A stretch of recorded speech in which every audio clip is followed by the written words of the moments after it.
হ্যাঁ রে, তোর বাবা যে বলেছিল বিয়ের সময় আমাকে গাড়ি দেবে, গাড়িটা তো দিল তো না। কত শখ ওনার, যে গাড়িটা সামনে দাঁড়িয়ে আছে তাকে না চালিয়ে বড় গাড়ি চালানোর শখ। পোকা বলছি ভাত আর ভাতের মধ্যে তফাৎ কি? তুমি এটুকুনি জানো না? না জানি না, বলো। ভাত খেলে দিনের বেলা পেট ভরে, আর ভাত আর হচ্ছে রাত্রিবেলা পেট ভরে। বাঙালি ছেলেদের হচ্ছে মনও ছোট, আর ওইটা না বললাম ওইটাও ছোট। আচ্ছা, নাইজেরিয়ান ছেলেদের মনের বিষয় জানি না, বাট ওটা বড় বড়। আচ্ছা আচ্ছা, আপনি কি দেখছেন নাইজেরিয়াদের বড় বড়? হ্যাঁ, থাকে না, ভিডিওতে দেখি না। ভিডিও দেখে। তার মানে আপনি ভিডিও দেখেন? অবভিয়াসলি ভিডিও দেখি। ভিডিও দেখবো না কেন? আমি কি ইয়াং না? কেমন লাগে? এই জেনারেশন আমার ভিডিও দেখা উচিত। ও কেমন লাগে তাদের ভিডিওগুলো? কেমন লাগে? যেহেতু আপনি দেখেন, আপনার ফিলিংস অনুভূতিটা কেমন হয়? ওই ভিডিও দেখে তো মনে হয় যে নাইজেরিয়ান ছেলেদের বিয়ে করে ফেলি। দোয়া করবেন। সহবাসের সময় আজান হলে করণীয় কি? তুই আজানের দোয়া দিবি, তুই তো আরেক কাজে ব্যস্ত। প্রচুর জটিল। একটা কথা বলবো? জি বলেন। বিয়ের আগে কি অন্য কোনো ছেলের সাথে শুয়েছিলা?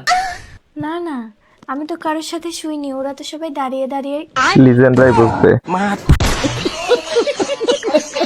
আমরা তিন বান্ধবীকে ছাড়া থাকতে পারি না, কিন্তু আমরা এক জামাই চাই।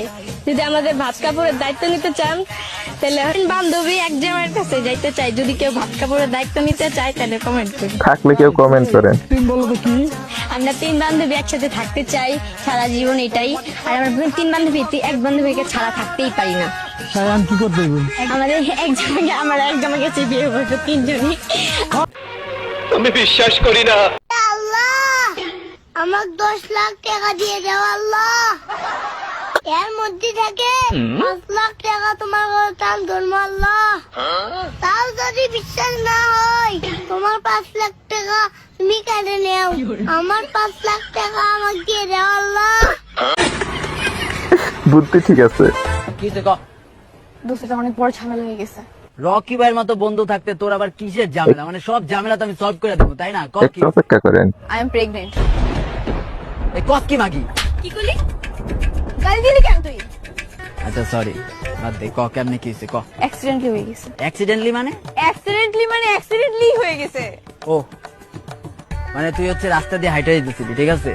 একটা বাস তোরে ধাক্কা দিচ্ছে, তুই ওই রাজে একটা টুনটুনের উপর পড়তো, আর তোমার হয়ে গেছে, তাই না? যুক্তি আছে ভাই। এই অ্যাক্সিডেন্টই তোমার মাথা জটিল। বউ ভাড়া লাগবে? হ্যাঁ, চৈত্র মাসে ডিসকাউন্ট পাবে। লাগলে কেউ কমেন্ট করেন। লাগবে বলো। কেন ভাল লাগছে না আমাকে?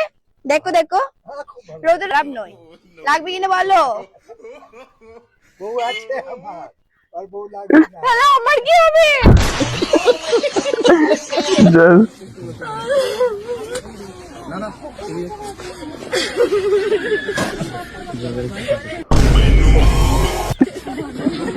কান্না আসতেছে না।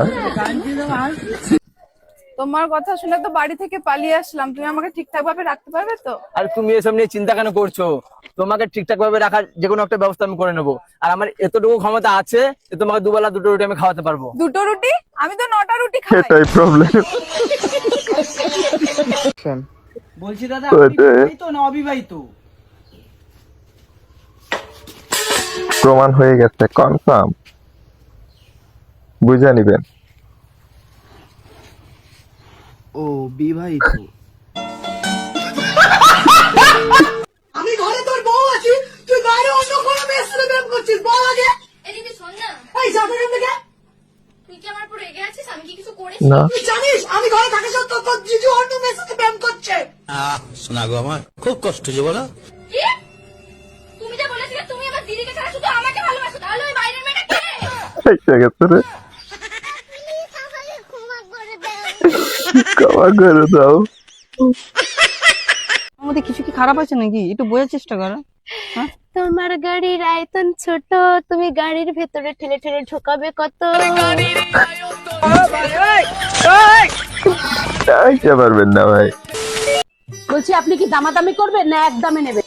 আমি বার্গেনিং করতে খুব ভালোবাসি, আমি বার্গেনিং। মেয়ে মানুষ তো, দেখা যাক। শুরু করা যাক, করুন। 2000 300 বিল করে দিন। প্রথমেই ফেল, এত দামাদামি করে। বলছি আরেকবার চান্স পাওয়া যাবে? No, না না, সুযোগ একবারই আসে। চল। হুজুর, আমি প্রেম করে বিয়ে করি 3 বছর আগে। হুজুরকে জানায় ভালো। আমাদের সাহায্যই হয়ে যায়, কিন্তু কিছুদিন আগে আমরা একসাথে দেখা করি এবং মেলামেশা করি। এই হুজুর রে এইসব কথা কে বলে? তার বর্তমানে স্বামী আছে, এখন তার একটা বাচ্চা হয়েছে। মনে হয় বাচ্চাটা আমার। এখন আমার করণীয় কি? নাউজুবিল্লাহ, তুমি তো জিনা করছো। পারে না, আর কি বলবো আপনাদের, আর কিছু বল, আর কিছু আছে? ভালো বুঝছি না, শারীরিক ভাবে অক্ষমই তো। হ্যাঁ, ও আমার মানসিক শারীরিক কোনোভাবে শান্তি দেয়। কত কথা কইতে পারতা যে মারে আই করে ও করে আমারে, হ্যাঁ না কইয়া তুমি কিলে গোপন কথাটা কইলা। টাকার গরম দেখাবেন না আমাদের, কারণ আপনারা 1 মাসে যেই টাকা ইনকাম করবেন সেই টাকা আমরা 5 বছরে কামাবো। আপনাদের কোনো সমস্যা? না না, কোনো সমস্যা না।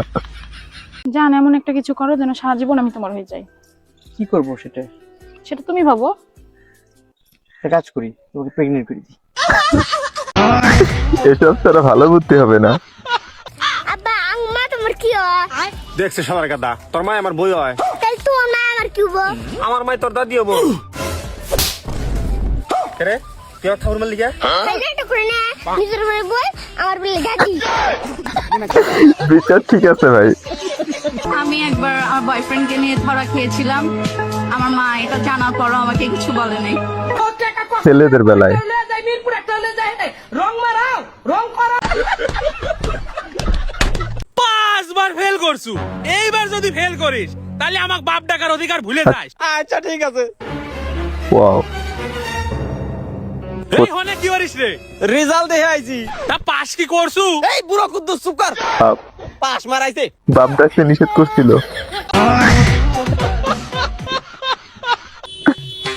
ঠিক আছে। আমার বয়ফ্রেন্ড হবে? হ্যাঁ, কারে প্রপোজ করে? আমার বয়ফ্রেন্ড হবে? বয়ফ্রেন্ড আর কি করছি? কেন? আমার বয়ফ্রেন্ড হতে পারো না তুমি? তাহলে আর কি বললাম? আমি ঘুরতে নিয়ে যাবে, বেড়াতে নিয়ে যাবে, কোনো ব্যাপার না। কেন আমার বয়ফ্রেন্ড হওয়া যাবে না? আমি কি এতটাই খারাপ? আর কিছু বলবো না। আমি কি এতটাই খারাপ? না, ভালো। তাহলে বয়ফ্রেন্ড কেন হওয়া যাবে না? আমার একটাও বয়ফ্রেন্ড নেই, যাই আছে, আমার তো বয়স হয়ে গেছে। সবাই সিঙ্গেল বলে খেপায় আমাকে। আমার তো বয়স হয়ে গেছে না। মা, একটু দেখো না গো। ও দাদা প্লিজ। কাকুর ইন্টারেস্ট নাই। বেকার ছিল 3 বার কবুল বলে এই সংসার নামক চাকরিটাতে জয়েন করেছি। ও মা, এখানে এসে দেখি নো স্যালারি নো ছুটি, অনলি ডিউটি। আবার মাঝে মাঝে বিনা কারণে কথাও শুনতে হয় সবারই কাছে, তা আবার ফ্রিতে।